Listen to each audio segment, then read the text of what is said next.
দূর দূর, হঠাৎ করে কেন যে এত চুল ঝরছে বুঝতেই পারছি না। কতদিন হয়ে গেল চুল ওঠা আর থামছেই না। না, এমন হতে থাকলে তো মাথায় টাক পড়ে যাবে। না না না, আজ রাজবৈদ্যের কাছে পরামর্শ নিতে হবে। কি ব্যাপার মহারাজ, আজ আপনাকে এমন চিন্তিত দেখাচ্ছে কেন?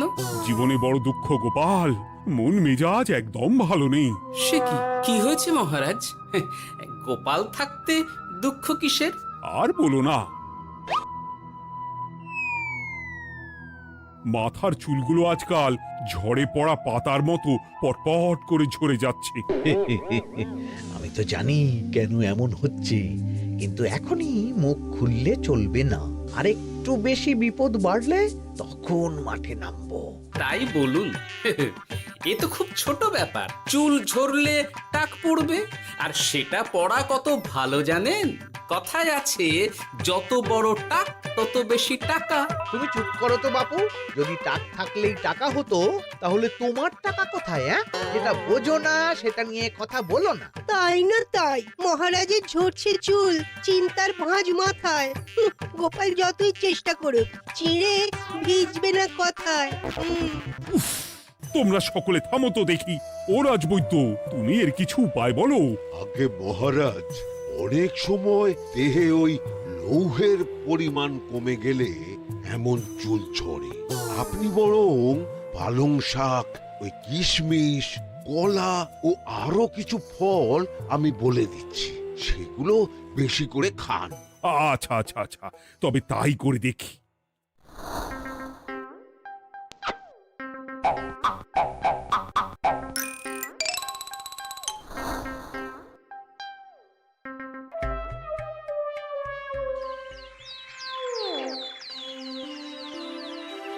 ও রাজবৈদ্য, তোমার কথা মতো শাক পাতা ফলমূল সবই তো খেলাম, চুল ঝরা বন্ধ তো হলোই না। তো জানতামই এমন হবে। কিন্তু মহারাজ, এমনটা তো হওয়ার কথা নয়। কিন্তু হচ্ছে তো। আরে আমার সাধের চুল, কোথায় চলে গেলি সব? এর জন্য তুমি দায়ী। তুমি এর জন্য শাস্তি পাবে বৈদ্য। আমাকে আমাকে ক্ষমা করে দিন মহারাজ, এমনটা হবে এ তো আমি ভাবতেই পারিনি। কিছু মনে করবেন না মহারাজ, ছোট মুখে বড় কথা বলছি, কিন্তু সত্যি এখানে রাজবৈদ্যর কোনো দোষ নেই। ওকে শাস্তি দেওয়াটা ঠিক হবে না মহারাজ। দেখেছেন মহারাজ, গোপালের সাহসটা দেখেছেন? আপনার মুখের উপর কথা বলছে। তা বলি, তুমি যখন এতই বোঝো, তাহলে নিজেই একটা আস্ত লোহা খেয়ে দেখো না, তোমার মাথায় চুল গজাচ্ছে কিনা। ঠিকই আছে, এসব মূর্খের মতো কথা কেবল আপনার থেকেই আশা করা যায় মন্ত্রী মশাই। মহারাজ, আপনি বিচক্ষণ মানুষ, আমার শুধু অনুরোধ, আরেকবার ভেবে দেখবেন। ঠিক আছে, রাজবৈদ্যকে আমি শাস্তি দেব না, কিন্তু সকলের জন্য আমার একটা ঘোষণা আছে। কি ঘোষণা? আমার এই কঠিন সমস্যা যে দূর করে দিতে পারবে, তাকে আমি বিশেষ পুরস্কারে ভূষিত করব। এই তো পেয়েছি, এই সুযোগ কোনোভাবেই হাতছাড়া করা চলবে না। এবারের সমস্যাটা সত্যি বেশ কঠিন। কি করলে যে মহারাজের চুল পড়া বন্ধ হবে সেই উপায় মাথাতেই আসছে না। হঠাৎ করে কেন যে এমন হলো কে জানে।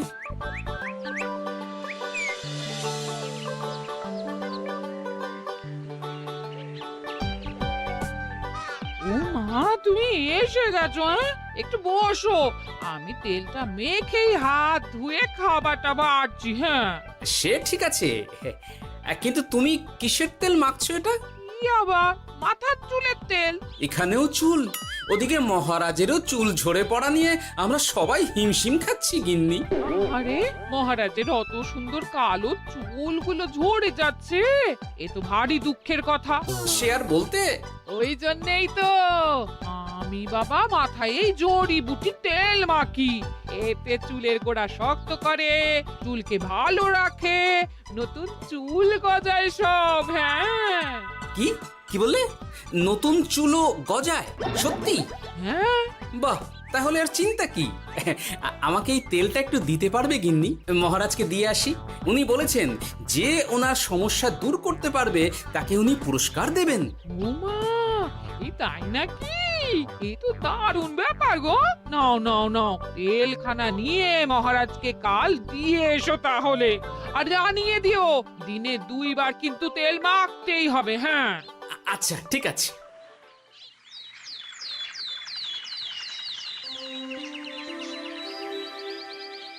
কোনো উপায় খুঁজে পেলে তোমরা? আগে মহারাজ, আমি আপনার জন্য নকল চুল বানিয়ে এনেছি। যতদিন আপনার চুল পড়া বন্ধ না হচ্ছে ততদিন আপনি এটা পরে ব্যবহার করতে পারেন। সে তো বুঝলাম, কিন্তু নকল চুল তো আর আসল চুলে জায়গা নিতে পারবে না বিজ্ঞানী। আসল চুলের কথা ভেবে আমি আপনার জন্য কেশুত্তে পাতা এনেছি মহারাজ। আচ্ছা বেশ। তা গোপাল, খুব তো আগের দিন বকবক করছিলে, তুমি কি এনেছো শুনি? সেটা যথাসময়ে দেখতে পেয়ে যাবেন মন্ত্রী মশাই। এটা জড়িবুটি তেল মহারাজ। আমি এটা আপনার জন্য এনেছি। এতে নতুন চুল গজায় আর চুলের স্বাস্থ্যও ভালো হয়। আমার গিন্নিও ব্যবহার করে এটি, তবে দিনে 2 বার করে মাখতে হবে, তাহলেই ভালো ফল পাবেন মহারাজ। বাবা, তাহলে তুমি কেন মাখো না? আচ্ছা, আপনার সমস্যাটা ঠিক কোথায় বলুন তো মন্ত্রী মশাই? মহারাজের জন্য কিছু আনলেও কথা শোনান, না আনলেও কথা শোনান। সত্যি তো মন্ত্রী, কেন তুমি সব সময় গোপালের পিছনে পড়ে থাকো বলো তো? এরা তো তাও সবাই কিছু না কিছু আমার কথা চিন্তা করে এনেছে, তুমি তো সেটাও করনি। না, আসলে মহারাজ, আমিও ভাবছিলাম আপনার কথা, কিন্তু থাক, বুঝেছি। আহ, দারুণ। তেলের গন্ধটাও খুব সুন্দর। গোপাল, তোমায় অনেক ধন্যবাদ। আশা করছি ব্যবহার করলে খুব ভালো ফল দেবে। একদম দেবেই মহারাজ। দূর বাবা, ভেবেছিলাম এক হলো আর এক। কোথা দিয়ে যে গোপালটা মাঝখান দিয়ে এসে নাক গলিয়ে ঢুকে পড়ে, খুব শক্ত পুরস্কার নেওয়ার। দেখাচ্ছি মজা।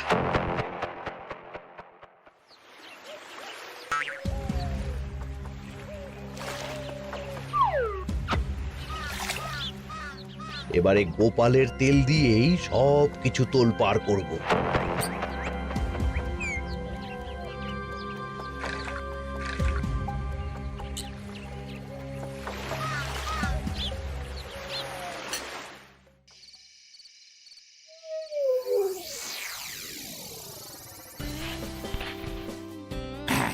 ব্যাস, হয়ে গেল 2 বার মাখা।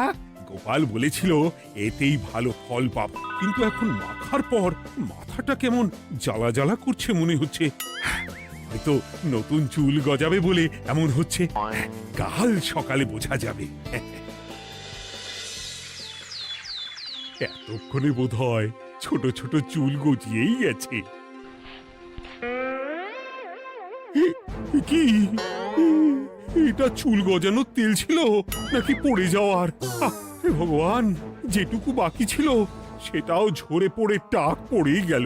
হ্যাঁ, গোপালই হলো যত নষ্টের গোড়া। আজ আসুক সভায়।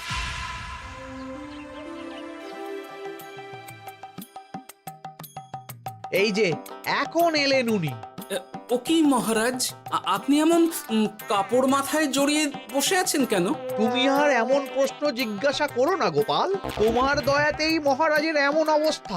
মানে? মানেটা আমি তোমায় দেখাচ্ছি, দাঁড়াও। এই যে গোপালের দেওয়া তেল মেখেই আমার এমন হয়েছে, আর তার জন্য আমি তোমাকে কোনোদিনও ক্ষমা করব না গোপাল। বিশ্বাস করুন মহারাজ, আমার গিন্নিও মাখে এই তেল, কিন্তু এমন কিছু তো এখনো পর্যন্ত ঘটেনি। আমি আর কিচ্ছু শুনতে চাই না। আমার মাথা ভর্তি চুল আমি ফেরত চাই। যতদিন না আমার মাথার সব চুল ফিরে আসছে ততদিন আমি তোমার মুখও দেখতে চাই না। মহারাজ, আপনার কোনো চিন্তা নেই, আমি তো আছি। এবার এই সমস্যার একটা সমাধান আমি করেই ছাড়বো। কি ব্যাপার, মন্ত্রী মশাই এত লাফাচ্ছে কেন? এসবের পেছনে আবার ওনার হাত নেই তো?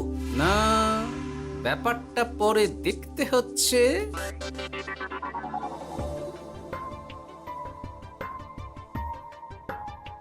আমি বলি কি মহারাজ, এই সময়টা বরং আপনি নকল চুলটা মানে মানে পরচুলা ব্যবহার করুন। হ্যাঁ, অগত্যা, কিছু তো একটা গন্ডগোল আছেই। গিন্নিও তো রোজ মাথায় তেল মাখে, কই এমন তো হয় না। মন্ত্রী যদি কিছু করেও থাকে তাহলেও হাতে নাতে ধরবো কিভাবে? ও কি গো গোপাল দাদু, এখন এই সময় তুমি রাজসভা ছেড়ে এখানে? তোদের দাদু আর রাজসভায় যাবে না রে? কি বলছো গো? কেন? আর কেন, বিনা দোষে এমন শাস্তি। তোমায় শাস্তি দিয়েছে, তুমি শুধু বলো কে তোমার সাথে কি করেছে, বাকিটা আমরা বুঝে নিচ্ছি। আচ্ছা বলছি, কৃষ্ণনগরের মন্ত্রী মশাইয়ের বাড়িটা কোন দিকে একটু বলতে পারবেন? কৃষ্ণনগরে নতুন নাকি? আগে তো আপনাকে কখনো দেখেছি বলে মনে পড়ছে না। হ্যাঁ, আমি এখানে থাকি না, আমি এখানে আমার কাজে এসেছি, তাই মন্ত্রী মশাইয়ের বাড়ির ঠিকানাটা যদি একটু বলে দেন।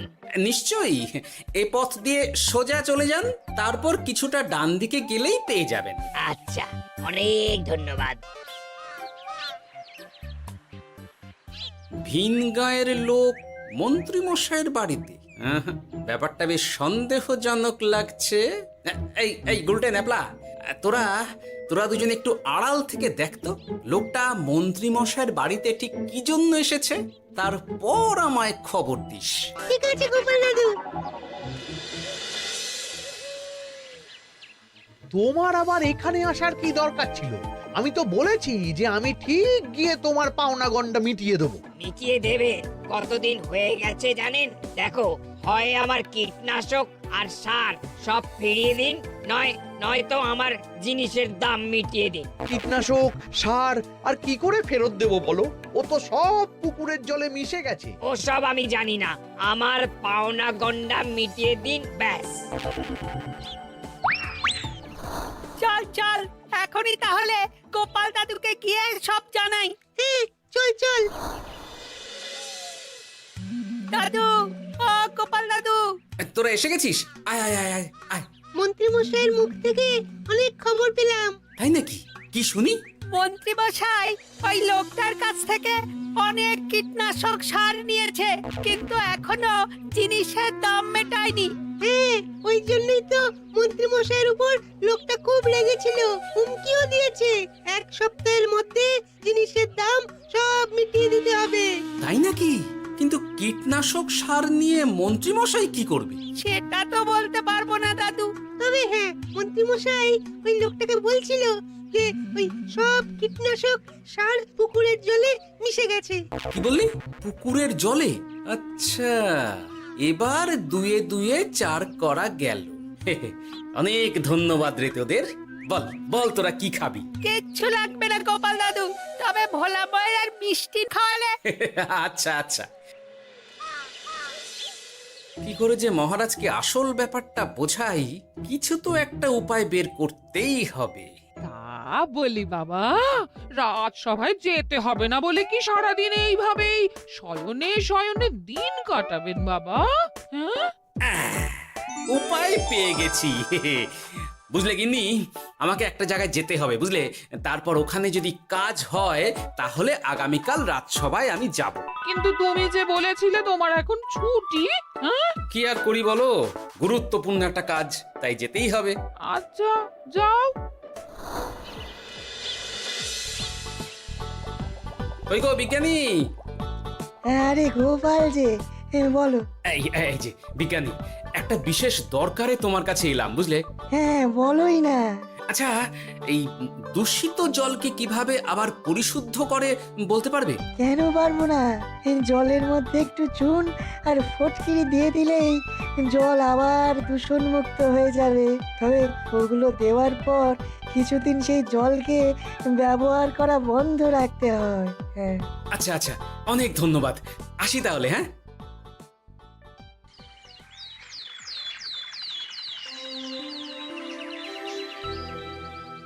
ছায়া পড়েছে, ছায়া পড়েছে, আমি বেশ বুঝতে পারছি তার ছায়া পড়েছে এখানে। কার ছায়া পড়েছে? আজকাল তোর মাথা থেকে অনেক চুল ঝরে পড়ছে, তাই না? আগে হ্যাঁ সাধু বাবা, আপনি একদম ঠিক কথা বলেছেন। ও বাবা, এই আবার কোথা থেকে উদয় হলো? আরে আমি একা গিয়ে সেই স্নানের পুকুর পরিদর্শন করতে চাই। যথা আজ্ঞা বাবা।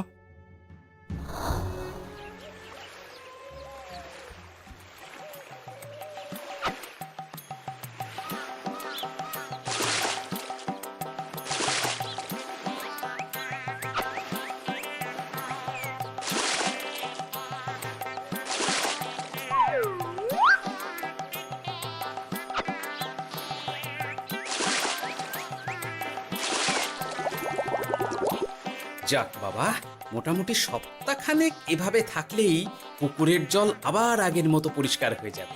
এবার শুধু মহারাজকে একটু বুঝিয়ে বললেই হয়ে যাবে।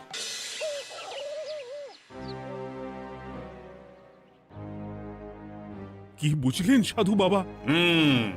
আমার অনুমানটাই ঠিক ছিল। পুকুরের জলে কালো ছায়া পড়েছে, কুদৃষ্টি পড়েছে, তাই এমন হচ্ছে। সে কি? কি কালো ছায়া? যত সব বাজে কথা। জল দূষণ করলাম আমি, আর দোষ পড়ছে কালো ছায়ার উপর।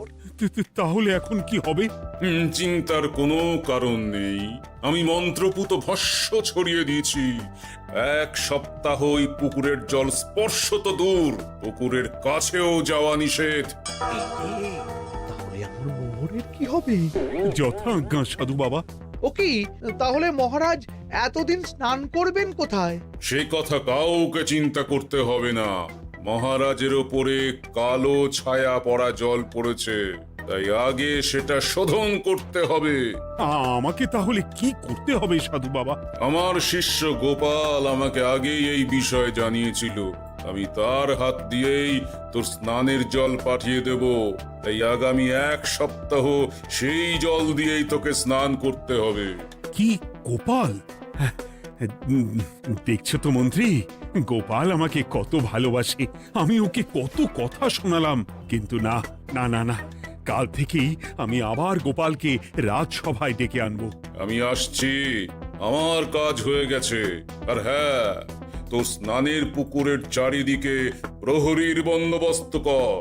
কাক পক্ষীও যেন ওখানে প্রবেশ করতে না পারে। আচ্ছা বাবা, আচ্ছা।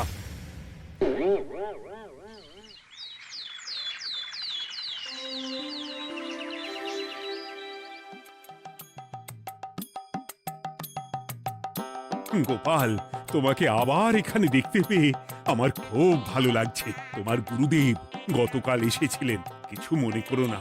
না বুঝেই তোমাকে অনেক কথা শুনিয়েছি। না মহারাজ, আমি জানি আপনি আমাকে খুব ভালোবাসেন, তাই আমি কিছু মনে করিনি মহারাজ। এই নিন, আমি আপনার স্নানের জল এনেছি। হ্যাঁ হ্যাঁ হ্যাঁ, দাও দাও দাও।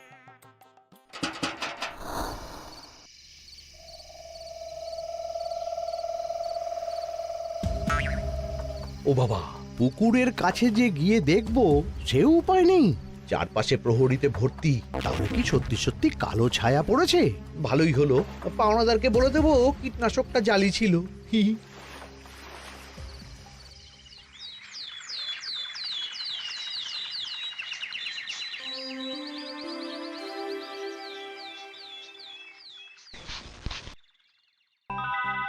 এই তো আমার সেই পুরনো কালো চুলগুলো আবার ফিরে এসেছে। আহা, কি যে আনন্দ হচ্ছে দেখে। আজ 1 সপ্তাহ সম্পূর্ণ হলো। গোপালের জন্য আমার স্নানের পুকুর থেকে কালো ছায়া দূর হয়েছে। আমাকে এই সমস্যা থেকে দূর করার জন্য আমি গোপালকে 100টি মোহর উপহার দিতে চাই। ধন্যবাদ মহারাজ। দূর, আমার আর ভালো লাগে না। সব সময় গোপালই মোহর পায়, এটা তো আমার পাওয়ার কথা ছিল। এদিকে আজকে পাওনাদারও আসবে।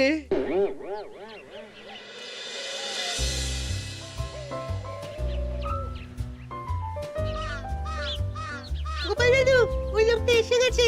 আচ্ছা, আসছি। এটা তো মন্ত্রীর বাড়ির দিকে রাস্তা। আমরা তাহলে ওদিকে কেন যাচ্ছি গোপাল? আপনার পুকুরের আসল রহস্যটা কি সেটা আপনি জানবেন না মহারাজ? মানে নিজের চোখেই দেখুন তাহলে বুঝতে পারবেন। আর একটু সময় দাও আমায় ভাই, এমনিতেও তোমার কীটনাশক কোনো কাজের নয়। কি এখন এসব কথা? আর একদিনও সময় দিতে পারছি না। একটু বোঝো, একটু। সব আমি মহারাজের পুকুরের জলে মিশিয়ে দিয়েছি। মন্ত্রী, তুমি তাহলে সেই কালো ছায়া? মহারাজ, আপনার পর্দা ফাঁস হয়ে গেছে মন্ত্রী মশাই।